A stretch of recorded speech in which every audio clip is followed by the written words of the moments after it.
नमस्कार। छत्तीसगढ़ की बड़ी बहस में आप सभी का बहुत बहुत स्वागत है, अभिनंदन है। मैं हूं आपके साथ सौरभ त्रिपाठी। छत्तीसगढ़ में नक्सल मोर्चे पर बड़ा घटनाक्रम सामने आया है। सुरक्षा बलों की लगातार कार्रवाई से नक्सलियों में दहशत का माहौल है। इसी बीच माओवादी संगठन अब शांति वार्ता की ओर बढ़ते हुए दिखाई दे रहे। नक्सलियों के केंद्रीय कमेटी प्रवक्ता अभय का एक पत्र सामने आया है, जिस पर 15 अगस्त की तारीख दर्ज है। भले ही यह पत्र देर से जारी किया गया हो, लेकिन इसकी भाषा साफ तौर पर सरकार से वार्ता की इच्छा को दर्शाती है। इस घटनाक्रम पर प्रदेश के दोनों डिप्टी सीएम विजय शर्मा और अरुण साव ने कहा है कि प्रधानमंत्री नरेंद्र मोदी के नेतृत्व में केंद्र और राज्य सरकार मिलकर नक्सलवाद उन्मूलन के लिए पूरी ताकत के साथ काम कर रही है। उन्होंने बताया है कि केंद्रीय गृह मंत्री ने मार्च 2026 तक नक्सलवाद को पूरी तरीके से समाप्त करने का लक्ष्य तय किया है। वहीं कांग्रेस नेता और पूर्व संसदीय सचिव विकास उपाध्याय ने इस मसले पर कहा है कि नक्सली मोर्चे पर अभियान कांग्रेस सरकार के समय से तेज हुआ है। जवानों के हौसले बुलंद है और नक्सलवाद लगातार कमजोर हो रहा है। वहीं उपाध्याय ने चेताया है कि निर्दोष आदिवासियों की मौत नहीं होनी चाहिए। उन्होंने आरोप लगाया है कि कई बार आदिवासियों की हत्या के बाद उन्हें नक्सली बताकर पेश किया जाता है, जो बेहद दुर्भाग्यपूर्ण है। दरअसल एक ओर जहां पर सरकार नक्सलवाद को 2026 तक खत्म करने का दावा कर रही है, वहीं दूसरी ओर नक्सली संगठन भी पहली बार शांति वार्ता के टेबल पर आने की मंशा जताते नजर आ रहे हैं। अब देखना यह होगा कि क्या हथियार छोड़कर संवाद से बस्तर में स्थायी शांति कायम हो पाएगी या नहीं। इसी मुद्दे पर करेंगे बड़ी बहस। उससे पहले आपको सुनाते हैं बयान।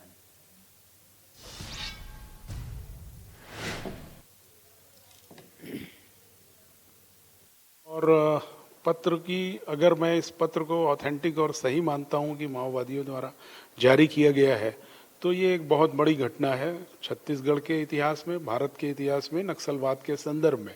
क्योंकि इस लेटर के माध्यम से उन्होंने लिखा है कि अब वो इस संघर्ष से ऊब गए हैं और हथियार, पूरी तरह से हथियार डाल रहे हैं, ऐसी भाषा का उन्होंने उपयोग किया है।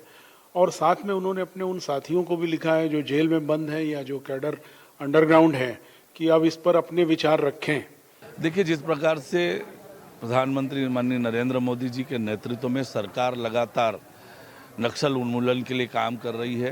गृह मंत्री आदरणीय अमित शाह जी ने मार्च 2026 तक नक्सलवाद पूरी तरह से समाप्त करने के लिए बीड़ा उठा रखा है। लगातार बैठकें हो रही है, दौरे हो रहे हैं, प्रवास हो रहे हैं और लगातार हमारे सुरक्षा बल के जवान मजबूती से सुदूर क्षेत्रों में भी जाकर नक्सलियों का सफाया कर रहे हैं। तो स्वाभाविक रूप से नक्सलियों में दहशत है, डर है और निश्चित रूप से जो संकल्प है मार्च 2026 तक नक्सलवाद को समाप्त करने का, वो पूरा होगा। उसके परीक्षण की आवश्यकता है, सत्यता का परीक्षण पुनः एक बार करके और उस पर निर्णय किया जाएगा। वर्तमान में दो बातें हैं। एक तो 15 अगस्त के दिनांक उसमें डला हुआ है, जिसके संदर्भ में उन्होंने कहा है कि हमने कुछ विलंब से जारी किया है। लेकिन ठीक है, अगर 15 अगस्त को यह मनोभाव बना था कि संघर्ष को विराम दिया जाना है, तो फिर शिक्षा दूतों की हत्याएं क्यों हुई, फिर आईडी ब्लास्ट क्यों हुए, यह प्रश्न होता है। इस लेटर के फॉर्मेट में भी चेंज है, उसमें फोटो है, उसमें आईडी है ईमेल की और फेसबुक के, उसमें शब्दावलियों में भी परिवर्तन है। यह भी परीक्षण का विषय है। इन सारे विषयों के साथ मैं ये कहना चाहता हूँ कि ऑथेंटिसिटी इस पर लेटर की चेक करने के बाद ये देखा जाएगा कि इस पे क्या किया जाए। नक्सली प्रवक्ता अभय की का पत्र जारी होता है। पत्र में जिस प्रकार की बातें आती है, हम तो शुरू से इस बात को कह रहे हैं कि कांग्रेस की सरकार के समय से नक्सलियों के हौसले पस्त हुए हैं और कहीं ना कहीं हमारे जवानों की बुलंदी और हमारे जवानों की हिम्मत को दाद देना पड़ेगा, जो लगातार इस लड़ाई को लड़ते रहे। और साथ ही साथ ये भी बात है कि इन नक्सली मुठभेड़ की बात कहकर कई निर्दोष आदिवासियों की भी जाने गई है। ये भी बेहद दुर्भाग्यपूर्ण है। कहीं ना कहीं जब कांग्रेस की सरकार थी, मैं समझता हूँ उन नक्सली क्षेत्रों में जहाँ रोजगार की कमी थी, जहाँ लोगों के पास कोई दूसरा काम नहीं था, कांग्रेस पार्टी की सरकार ने रोजगार के अवसर डाले, शिक्षा और स्वास्थ्य में वहां पर लोगों को लाभ पहुंचाने का काम किया।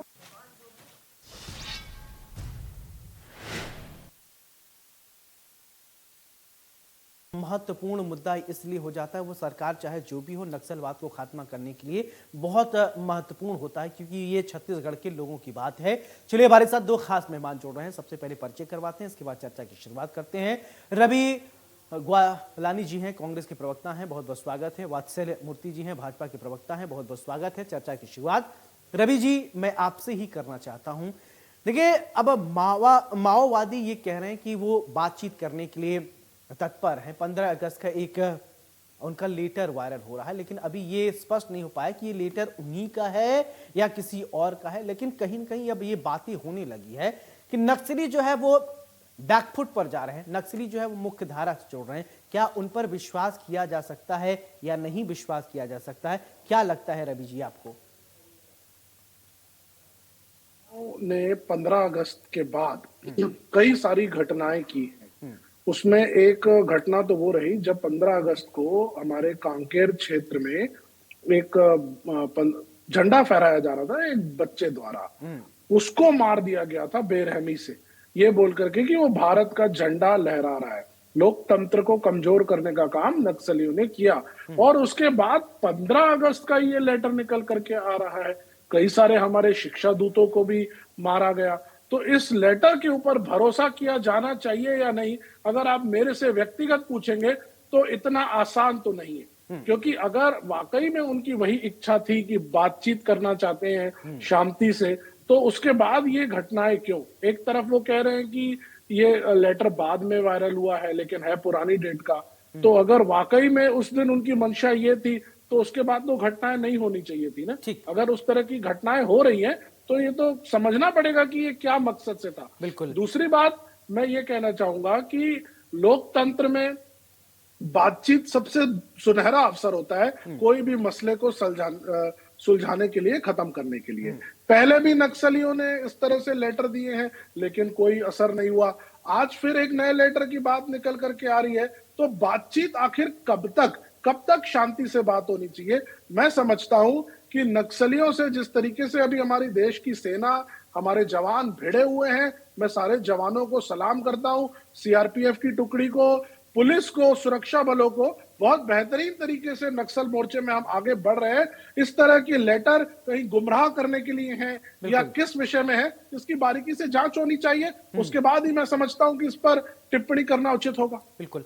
वात्सल जी, देखिए अभी डिप्टी सीएम भी ये कह रहे हैं कि नक्सलियों ने लेटर तो दिया है, लेकिन अभी हम इसने ब्लाइंडली फेथ नहीं कर सकते, हम उस पर विश्वास नहीं कर सकते। तो क्या लगता है कि इस लेटर की सत्यता क्या आपको महसूस हो रही है कि क्या वास्तव में जो माओवादी हैं, जो नक्सलवादी हैं, वो मुख्य धारा से जुड़ना चाहते हैं? अगर जुड़ना चाहते थे तो लगातार किस तरीके से वो अटैक कर रहे हैं, कहीं आईडी प्लांट कर रहे हैं और कहीं सुरक्षा बलों पर वो हमला करने की कोशिश करते हैं, फिराक करते रहते हैं। दोहरा पैरामीटर कैसे हो सकता है? क्या लगता है आपको वात्सल्य? ये कहीं ना कहीं जो मेरे कांग्रेस के साथी हैं उनकी बात से मैं काफी हद तक सहमत हूं। देखिए, लेटर की सत्यता तो कुछ दिनों में, जैसा हमारे माननीय गृह मंत्री जी ने कहा, वो साबित हो जाएगी वो लेटर ऑथेंटिक है या नहीं है। लेकिन कहीं ना कहीं हमें यह भी समझना पड़ेगा कि आज जो है, पिछले 1 सालों में नक्सलियों की जो टॉप लीडरशिप है वो लगभग एलिमिनेट हो चुकी है। ग्राउंड लेवल से भी जो टॉप लीडरशिप, जो लोग बचे हैं, उन्हें उतना ज्यादा अब सपोर्ट है नहीं, क्योंकि 1700 से ज्यादा लोगों ने सरेंडर कर दिया है। और जिस तरीके से उनके पुनर्वास की योजनाएं सरकार लगातार ला रही है, और भी लोगों का सरेंडर लगातार रोज जारी है। 1600 से ज्यादा लोग एलिमिनेट हो चुके हैं। तो कहीं ना कहीं ये लेटर सत्य है कि नहीं वो तो साबित हो जाएगा, मगर हाँ, ये हमें मानना पड़ेगा कि टॉप लीडरशिप के पास अब ऑप्शन बहुत ज्यादा बचे नहीं है। तो कहा जा सकता है कि उनका सपोर्ट लगभग ग्राउंड से तो खत्म हो चुका है। ठीक है रवि जी, एक सवाल देखिए, अब कुछ लोग, क्या आप लोग ये कहते हैं कि नक्सलियों के खात्मा की शुरुआत जो है वो कांग्रेस सरकार से हुई थी, कांग्रेस सरकार ही बहुत हद तक काम करके आई है। भारतीय जनता पार्टी कहती है कि हमारी सरकार जब से आई है तब से नक्सलियों को खात्मे को बात है, और अमित शाह ने डेडलाइन भी दे दिया है 2026 31 दिसंबर तक। तो क्या लगता है कि कांग्रेस ने बेहतर काम किया था या भारतीय जनता पार्टी बेहतर काम कर रही है? थोड़ा समझाइए हमारे दर्शकों को। देखिए, मैं कांग्रेस के समय की बात करना चाहूंगा। जब भूपेश बघेल साहब हमारे प्रदेश के मुख्यमंत्री बने, उसके बाद आप देखिए, हमने बस्तर एरिया में, या जहां पर नक्सलियों का ज्यादा था प्रकोप और उनका ज्यादा वर्चस्व था, वहां पर हमने विकास की धाराएं पर काम किया। हमने वहां पे जो बच्चे थे उनके लिए इंग्लिश मीडियम स्कूल चालू किए। बस्तर और अंचल क्षेत्र में जो स्कूल भाजपा के सरकार के समय नक्सली गतिविधियां बढ़ गई थी उसके कारण जो कम हो गए थे, धीरे से हमने उन स्कूलों को चालू करने का काम किया। तीसरा, जो वहां की आदिवासी भाई बहनों की जमीन जिसका अधिग्रहण सरकार कर ली थी और उस पर कोई काम नहीं हो रहा था, उसको वापस हमने किया। चौथा, अगर आप नक्सली जिस एरिया में है अगर आप ध्यान से देखेंगे तो वो पूरा का पूरा एरिया जो है वो फॉरेस्ट एरिया है, और फॉरेस्ट में हमारी सरकार ने लगभग लघु वनोपज की जो पहले करीब 10 से 12 लघु वनोपज थे जिसकी खरीदी सरकार करती थी, उसको बढ़ा के 60 से ज्यादा लघु वनोपज की खरीदी का काम हमने शुरू किया। तो हमने एक तरफ कृषि पर फोकस किया, दूसरी तरफ युवाओं पर फोकस किया, तीसरी तरफ वहां पर जो रोजगार दिया जाना था, जैसे डेनेक्स की हमने स्थापना की, दंतेवाड़ा नेक्स्ट। तो उससे यह हुआ कि दंतेवाड़ा या अंचल एरिया में जो लोग काम कर रहे हैं उनको रोजगार मिला और वहां का माल देश और विदेश में बिकना चालू हुआ। तो रोजगार पर हमने काम किया, स्कूल शिक्षा पर काम किया, और चौथा हमने वहां एक बड़ा काम किया, वहां जो बच्चे थे वो कुपोषित थे। जब हमारी सरकार हमको मिली थी तो हमने डाटा निकाला था 5 लाख से ज्यादा बच्चे कुपोषित थे। तो उनको कुपोषण से बाहर लाने के लिए हमने सुपोषण अभियान चलाया, जिससे हर व्यक्ति, वो चाहे बच्चा हो या जवान हो या बूढ़ा हो या कृषक हो, सब लोग मुख्य धारा में जुड़े। और उसका परिणाम ये रहा, 5 साल जब हमारी सरकार थी, नक्सल एक्टिविटीज कम होना शुरू हो गई, जिससे आज, ठीक है हमारी सरकार चली गई, लेकिन आज हमें जो सफलता मिल रही है उसकी नींव अगर कही जाए तो वो कांग्रेस सरकार के समय में ही रखी गई थी। निश्चित आज हमारी सेना बेहतरीन काम कर रही है, पहले भी बहुत अच्छा काम कर रही थी, हमारी सेना को सफलता मिल रही है, लेकिन ये सफलता एक दिन की नहीं है। ये एकाएक ये कहा जाए कि 1.5 वर्ष पहले बीजेपी आ गई और ये सफलताएं मिल गई, ये कहना गलत होगा। ये धीरे धीरे जो एक मानसिकता पर काम करना था, वहां के लोगों को मुख्य धारा में जोड़ना था, वहां इंफ्रास्ट्रक्चर पर काम करना था, जिस तरीके से हमने काम किया आज उसका परिणाम निकल करके आ रहा है। आप देखिए कि नक्सल एक्टिविटीज कम हो गई है, सेना बेहतरीन तरीके से काम कर रही है, सीआरपीएफ की बटालियन बहुत अच्छा काम कर रही है। मैं जो व्यक्ति फ्रंट फुट में काम कर रहा है सबको प्रणाम करूंगा, सबको सैल्यूट करूंगा कि उन्हीं के बल पर आज ये हो पा रहा है। वात्सल जी, देखिए आप टारगेट रखे चल रहे हैं कि 31 दिसंबर 2026 तक, शायद यही आपका टारगेट है कि मुख्यमंत्री गृह मंत्री ने भी कहा। लेकिन एक बात मैं आपसे समझना चाहता हूं क्योंकि छत्तीसगढ़ की राजनीति से आप लंबे समय से जुड़े हुए हैं और नक्सलियों को शस्त्र और शास्त्र दो चीजें बात है, उससे उनके हाथ में शास्त्र नहीं, उनके हाथ में शस्त्र है। तो क्या वजह है, क्या ऐसी चीजें हैं जो वो आप लोगों से एक्सपेक्ट कर रहे हैं, मांग रहे हैं, जो आप लोग फुलफिल अभी तक कोई भी सरकार नहीं कर पाई है, या फिर उनकी प्रवृत्ति ही ऐसी है कि लोगों को सिर्फ नुकसान पहुंचाना, लोगों को डैमेज पहुंचाना? कभी आप लोगों की कभी बातचीत हुई हो उन लोगों से या किसी से बातचीत हुई हो, वो चाहते क्या है, क्यों वो मुख्य धारा के साथ नहीं जुड़ के रह सकते हैं, क्यों आम छत्तीसगढ़िया की तरह नहीं रह सकते हैं? क्योंकि कहते हैं छत्तीसगढ़िया सबसे बढ़िया, क्यों वो सबसे बढ़िया नहीं होकर रह पा रहे, क्यों ऐसा लगता है आपको? देखिए, हमें समझना पड़ेगा इसकी शुरुआत कैसे हुई। आज 55 साल पुराना ये कैंसर बन चुका है ना। 1968 लगभग शायद 70s में इसकी शुरुआत हुई। आप देखिए, मैं राजनीति नहीं करना चाहता हूं, मगर मैं फैक्ट बता रहा हूं, मैं किसी पर भी आरोप नहीं लगा रहा हूं, मगर थ्रू आउट ये 55 साल 60 साल जितना भी इसका टेन्योर रहा नक्सलवाद का, यहाँ पर मैक्सिमम जो भी सरकार रही 55-60 साल एक ही सरकार रही थ्रू आउट। यहाँ पर क्या कोई डेवलपमेंट हुआ था उस समय? बड़ी इंडस्ट्रीज के नाम पर एनएमडीसी को छोड़कर, वो भी एनएमडीसी का जो आयरन ओर का प्लांट था, उसका काम सिर्फ और सिर्फ ये था कि आयरन ओर को एक्सट्रैक्ट करके एक्सपोर्ट करना। यहाँ पे लोकल डेवलपमेंट के नाम पे ज्यादा कुछ हुआ नहीं। एक और प्लांट एसआर का खुला, मगर वो भी अपनी फुल कैपेसिटी में आ ही नहीं पाया। इन 1-2 प्लांट्स को छोड़कर, हाँ, नगरनार प्लांट की मैं बात बताता हूँ, 92 में नींव रखी गई, मगर उसका भी काम 2015 में ही चालू हुआ। तो कहीं ना कहीं भले हम कितना ही अपनी छाती पीटे कि हर सरकार ने बहुत अच्छा काम किया, 1960 से लेके मैं 2000 तक की बात बता रहा हूं, मगर कहीं ना कहीं बस्तर को हमने छोड़ दिया था। बस्तर हमारे लिए सिर्फ जंगल और खनिज था कि वहां से खनिज निकालो और एक्सपोर्ट करो, हमने बहुत कुछ किया नहीं। मैं एक नक्सली नेता का इंटरव्यू देख रहा था, आज की ही बात है, मुझे उनका नाम याद नहीं।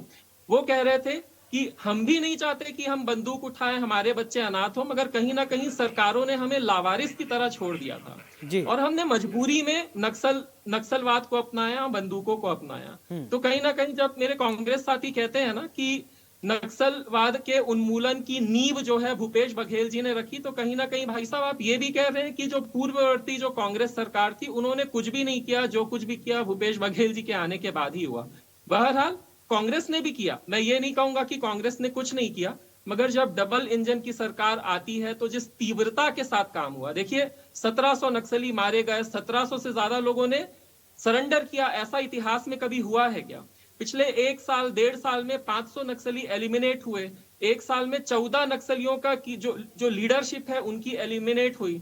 तो इस तरीके जिस तीव्रता के साथ काम हुआ और जिस बड़े पैमाने पर काम हुआ, नक्सली फिर पनपने का उन्हें मौका ही नहीं मिला। और एट द सेम टाइम जहां हम कठोर थे, वहीं पर जो पुनर्वास की योजनाएं थी, क्योंकि भाई ये लोग तो हमारे ही हैं, कोई बाहर के तो लोग हैं नहीं, तो इनके जो पुनर्वास की योजनाएं हैं, ऐसी योजनाएं जो डबल इंजन सरकार आने के बाद जिस तीव्रता से चली है, जिस पैमाने में चली है, जिस वृहद पैमाने में, तो मुझे लगता है कि लीडरशिप के पास अब कोई चारा नहीं बचा। और ये लेटर उन्होंने लिखा है और वाकई में वो चाहते हैं कि कहीं ना कहीं बातचीत से मसला हल हो। अच्छा है कि जो बचे हैं वो बचे रहें, बनिस्बत पूरे खत्म हो जाए। बिल्कुल।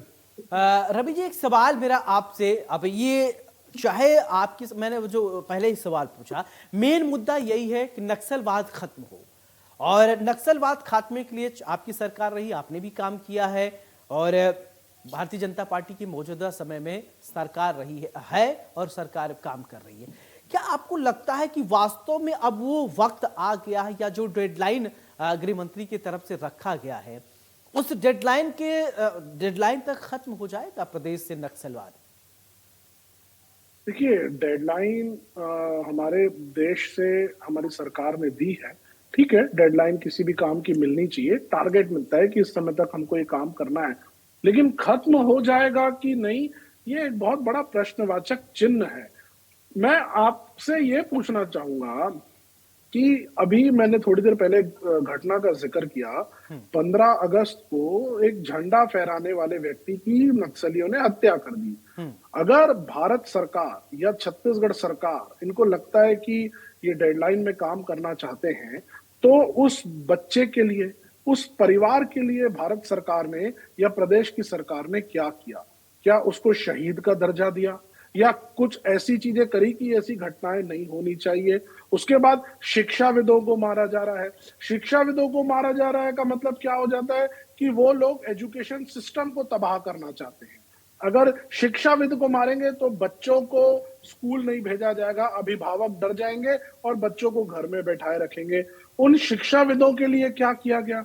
और अगर वैसे लोग, बच्चे स्कूल जाना बंद कर रहे हैं, तो उसको ठीक करने के लिए क्या किया जा रहा है? इन सारी गतिविधियों को, घटनाओं को देख करके हमारे जो युवा जो वहां पर अपने सपने बुन रहे होंगे कि सरकार कह रही है कि 31 मार्च 2026 को नक्सली खत्म हो जाएंगे, तो युवा सपने बुनना कर दिए होंगे कि हमें आगे ऐसा करेंगे, वैसा करेंगे। आज जब उनके सपने टूट रहे हैं, तो सरकार क्या कर रही है? उन लोगों के बारे में कुछ कर रही है कि नहीं कर रही है? जब तक ये सारी चीजें टेबल पर नहीं आएंगी, आप 31 मार्च 2026 की डेडलाइन पर कैसे विश्वास कर सकते हैं? कल नक्सली लोग कुछ और घटना कर देंगे जिससे वापस वातावरण खराब हो जाएगा, तो आप कैसे इन चीजों को ठीक कर पाएंगे? एक तरफ हमारी सेना नक्सलियों को मार रही है, तो सरकार का दायित्व बनता है कि अगर वहां वातावरण खराब हो रहा है तो उस वातावरण को संभाले। इनके जो नेता हैं, जो प्रवक्ता है, या जो बाकी लीडरशिप है, या बाकी लोग हैं, वो लोग ग्राउंड जीरो में जाएं, उनको वहां पे आदिवासियों के बीच में बैठना चाहिए, बात करनी चाहिए। जो लोग शहीद हो गए हैं उनके परिवार वालों से मिलना चाहिए। न तो कोई एक फोटो आ रहा है, न कोई कहीं से पता चल रहा है कि प्रदेश का कोई बड़ा नेता या भाजपा का कोई बड़ा नेता उनसे संपर्क कर रहा है, उनके पास जा रहा है। ऐसी कहीं कोई चीजें निकल करके नहीं आ रही है। सिर्फ टीवी में बात बोल देने से या सिर्फ एक भाषण दे देने से चीजें नहीं होंगी। मेरा ये मानना है, एक तरफ हमारी सेना बेहतरीन तरीके से काम कर रही है, उसको सही बैकअप देना, अपनी नीतियों को सही तरीके से सुचारू रूप से चलाने का काम प्रदेश की सरकार का है, देश की सरकार ठीक का है। है। उनको दायित्व ढंग से निभाना। बिल्कुल। वात्सल जी, फाइनल कमेंट दीजिए कि क्या आप मान के चला जाए कि अब नक्सलवाद अपना अंतिम समय में अपने चल रहा है, अंतिम सांसें ले रहा है, और ये क्या विश्वास आप दिलाते हैं हमारे दर्शकों को? देखिए, हमारे परिवार के मुखिया, जब मैं कहता हूं हमारा परिवार, तो मैं कहूंगा कांग्रेस भी उसमें शामिल है, आप भी हैं, भारतीय जनता पार्टी, पूरा भारत। जब हमारे मुखिया, हमारे परिवार के एक मुखिया ने कहा है कि 31 मार्च 2026 तक नक्सलवाद खत्म हो जाएगा, तो एक अच्छे परिवार के मेंबर की तरह हमें उस पर डाउट नहीं करना चाहिए। क्योंकि जब हम देखिए, लड़ाई जो है सिर्फ ग्राउंड पर नहीं लड़ी जाती, वो साइकोलॉजिकली भी लड़ी जाती है, और ये एक बहुत बड़ा साइकोलॉजिकल वॉरफेयर है। जब गृह मंत्री कह रहे हैं कि 31 मार्च 2026 तक नक्सली खत्म हो जाएंगे, इस पर डाउट नहीं करना चाहिए। नेगेटिविटी फैलती है, पहली बात। दूसरी बात, मेरे साथी ने कहा कि आप उनके पास जाकर फोटो क्यों नहीं खिंचाए। भाई साहब, मैं आपको बताना चाहूंगा, अगर कोई नक्सली सरेंडर करता है तो उसे 3 साल तक हर साल हमारी सरकार जो है 10,000 रुपए दे रही है। जो चलिए, ठीक है। प्रभावित लोग हैं, जो जिनके परिवार बहुत बहुत नक्सलियों ने शुक्रिया खत्म आप किए दोनों हैं, का। अगर वो- रवि जी, अगर आपका भी वो बहुत बहुत परिवार शुक्रिया। कोई- वत्सल जी, आपका भी बहुत बहुत शुक्रिया हमारे साथ बड़ी बहस में चर्चा करने के लिए। देखिए, छत्तीसगढ़ में नक्सलवाद एक ऐसी बीमारी है जो छत्तीसगढ़ को अंदर अंदर दीमक की तरह खोखला करती जा रही है। नक्सलवाद एक ऐसी विचारधारा है जिसके हाथ में शास्त्र नहीं, हमेशा शस्त्र रहा है, और शास्त्र और शस्त्र दोनों जब एक साथ रहते तो रक्षा की बात आती। लेकिन जहां पर सिर्फ शस्त्र हो, वो भी गलत मानसिकता के लिए शस्त्र हो, जहां पर सिर्फ लोगों को पीड़ा पहुंचाने के लिए, तो वो शस्त्र कभी किसी की हितैषी नहीं हो सकते। बहरहाल, अब भारतीय जनता पार्टी ने एक डेडलाइन रखा है। डेडलाइन ये कि प्रदेश से, छत्तीसगढ़ से नक्सलवाद का खात्मा किया जाएगा। नक्सलवाद का खात्मा होता है तो छत्तीसगढ़ की सीमा से जितने भी प्रदेश लगते हैं वो भी सुरक्षित होंगे। सब छत्तीसगढ़ तो सुरक्षित होगा ही, सीमा में जो, चाहे वो महाराष्ट्र हो, चाहे जितने भी सीमा में लगते हैं, उनको कहीं ना कहीं एक सुरक्षित वातावरण मिलेगा, और छत्तीसगढ़ की दशा दिशा सब बदलेगी। क्योंकि इसीलिए कहते हैं छत्तीसगढ़िया सबसे बढ़िया, लेकिन जब तभी होगा जब नक्सलवाद खत्म होगा। बड़ी बहस में मेरे साथ फिलहाल इतना ही। नमस्कार।